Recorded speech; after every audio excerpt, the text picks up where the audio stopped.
বিসমিল্লাহির রহমানির রহিম। প্রিয় শিক্ষার্থীবৃন্দ, আজকের এপিসোডে সবাইকে স্বাগতম। আজকের আমরা দেখব কিভাবে একটা রেখাকে যে কোনো একটা সরলরেখাকে 3 ভাগ সমান 3 ভাগ সমান 2 ভাগ অথবা সমান 4 ভাগ সমান 5 ভাগ, আমি একটা নিয়ম দেখাবো সমান 3 ভাগ কীভাবে করতে হয়। তো এটা দিয়ে আমরা কিন্তু যে কোনো নিয়মটাই করতে পারবো। সমান 3 ভাগ করতে পারবো, সমান 4 ভাগ করতে পারবো, সমান 5 ভাগ করতে পারবো, যে কোনো নিয়ম করতে পারবো। তাহলে ফার্স্টে দেখি, এখানে আমরা যে কোনো একটা রেখা নিলাম, ধরি যে কোনো একটা রেখা নিলাম। এরপরে এই যে কোনো একটা রেখা আমরা নিলাম। এটা নেওয়ার পরে আমরা এখানে কম্পাস বসাবো। কম্পাস মানে স্কেল দিয়ে যে কোনো একটা অ্যাঙ্গেলের একটা রেখা নিব, এরকম সেম একটা রেখা নিব। ওকে, মানে এখানে স্কেলটা ধরবো, স্কেলটা ধরার পর যে কোনো একটা মাপে আমরা একটা রেখা নিব। এরপরে রেখা নেওয়ার পরে এই রেখাটাকে সমান, এই রেখাটাকে আমরা কম্পাস নিব। কম্পাস নিয়ে এই রেখাটা সমান এই যে কোনো মাপ নিয়ে, এটা কিন্তু যে কোনো মাপ নিয়ে তিনটা আমরা চাচ্ছি এই রেখাটাকে, এই যে রেখাটা, এই রেখাটাকে সমান 3 ভাগে ভাগ করব। সেই জন্য এখানে আমরা 3টে মাপ নিব। এই থেকে এই পর্যন্ত একবার কাটবো এবং সেম মাপ, কিন্তু কম্পাস চেঞ্জ হবে না। আবার এখান থেকে এই পর্যন্ত আবার সেম মাপ নিয়ে একটা কাটবো, আবার এখানে বসে আবার এখানে 3টা কাটবো। ওকে, তাহলে যে কোনো মাপ নিয়ে কিন্তু ওকে আবার কাটলাম, এরপরে আবার এটাও আমরা বুঝছি। যে কোনো মাপ নিয়ে আমরা জাস্ট এই রেখাটাকে 3টে ভাগে ভাগ করলাম, কারণ এই রেখাটাকে আমরা 3 ভাগে ভাগ করব, সেই জন্য এখানে 3টে মাপ নিলাম, 3টে অংশ নিলাম। এরপরে এখান থেকে এই যে অংশটুকু, এই অংশটা আমরা কম্পাস দিয়ে মেপে নেব কতটুকু দূরত্ব এখান থেকে এই পর্যন্ত। ওকে, এই অংশটুকু আমরা মেপে নেব এবং এখানে বসিয়ে এখানে আমরা জাস্ট এই রেখাটার অপোজিট এদিকে একটা রেখা টানবো। আমার মাউসের দিকে লক্ষ্য করে এদিকে একটা রেখা টানবো। তাহলে আমরা এখন এখানে বসিয়ে এই যে মাপটু নিতে আসি আমরা এখান থেকে, এই পয়েন্টের এখান থেকে এদিকেও একটা সেরকম কাটবো। ওকে, এইটু কাটার পরে এরপরে আমরা সম্পূর্ণটার মাপ নেব। এখান থেকে এই পর্যন্ত কত মাপ এটা আমরা নিব।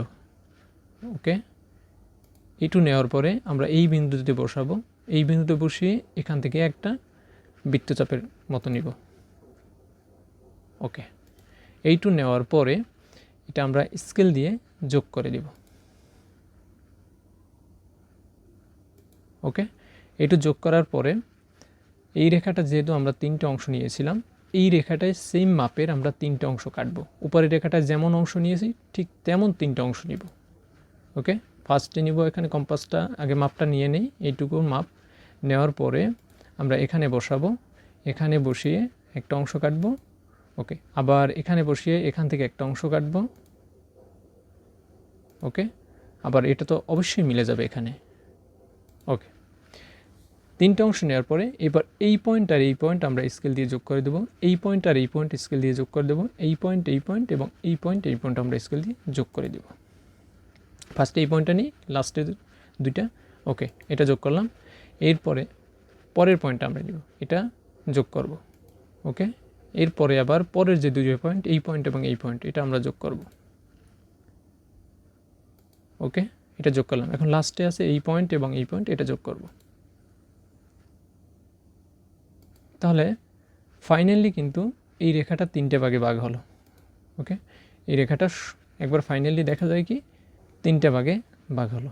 1 ভাগ, এখানে 2 ভাগ, 3 ভাগ, সমান 3টে ভাগ। আমরা যদি কম্পাস দিয়ে এটা মাপি তাহলে সমান 3টে অংশ পাবো। তাহলে একটা রেখাকে এখানে যদি আমরা 4 ভাগ করতাম, তাহলে এখানে কিন্তু যেমন 3টে অংশ কেটেছিলাম সমানভাবে মাপ নিয়ে, আমরা এখানে 4টে অংশ কাটতাম। আবার এখানে যদি এই রেখাটাকে যদি আমরা 5 ভাগ করতে চাই সমান, তাহলে এখানে আমরা 5টা অংশ নিতাম। ওকে, এটা আমরা 3টে নিলাম। আর এখানে রেখাটা যদি সমান 2 ভাগ ভাগ করতে চাই, তাহলে আমরা সেটা কম্পাসে আরও ইজি নিয়ম আছে, অবশ্যই আমার ভিডিও লিস্টে প্লে লিস্টে গেলে সেখান থেকে পাওয়া যাবে।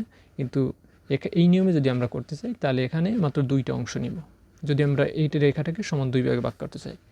আজকে এটাই ছিল যে একটা রেখাকে কিভাবে সমান 3 ভাগে ভাগ করা যায়। আশা করি সবাই বুঝতে পেরেছে। সবাইকে ধন্যবাদ। আল্লাহ হাফেজ।